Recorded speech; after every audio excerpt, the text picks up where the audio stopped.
if these things are perhaps visiting us, what if they are not as intelligent as we're giving them so much credit for? And this is just something that they can do.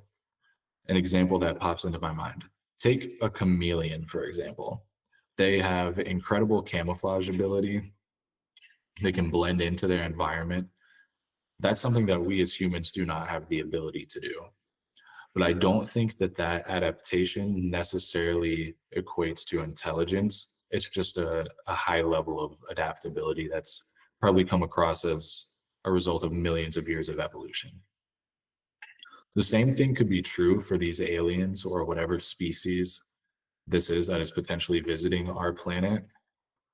Perhaps in the same way that chameleons are adapted to change color to adapt to their environment, these things have adapted or evolved to be able to travel at the speed of light, have adapted to be able to go through a black hole, have adapted to be able to withstand high levels of pressure, no gravity, et cetera, et cetera.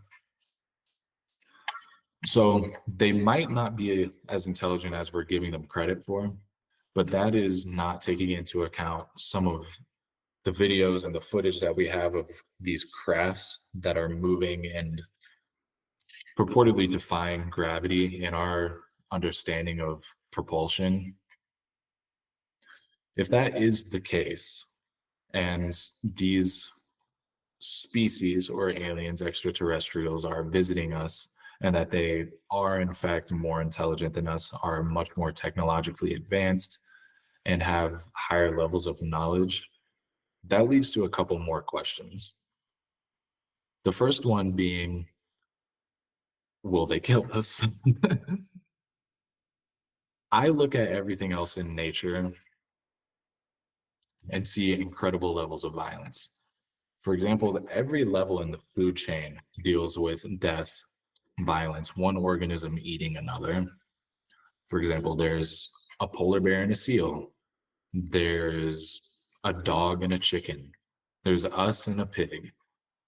Everything exists in a food chain, a web. That's the cycle of life. That's in nature on this planet Earth as far as we know it.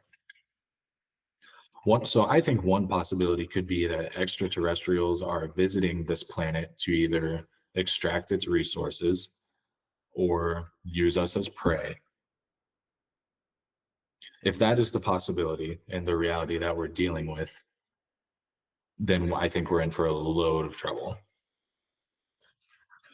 But for the moment, and this whistleblower and several others have said that perhaps the government is lying to us, and that a UFO program has been going on since the 40s, and that we have evidence of ships, crafts that have landed on Earth and been kept from the public eye for as long as we've been alive.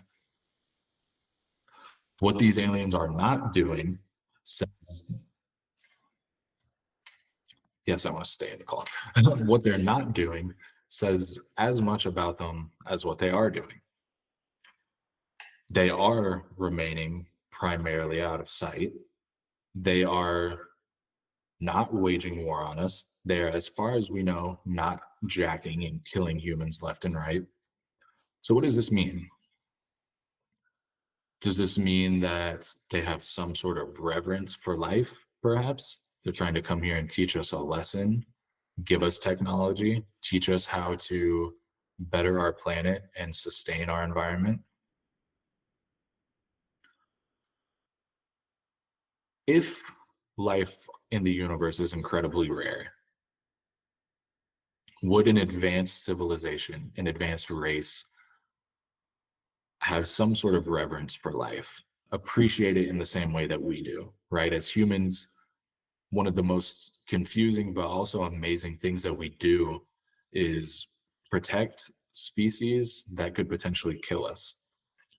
For example, nobody really wants a wolf to die. We have reverence for them. We appreciate their place in the food chain. We think they're beautiful, even though for years and years and years, millennia perhaps, wolves have attacked humans and killed us.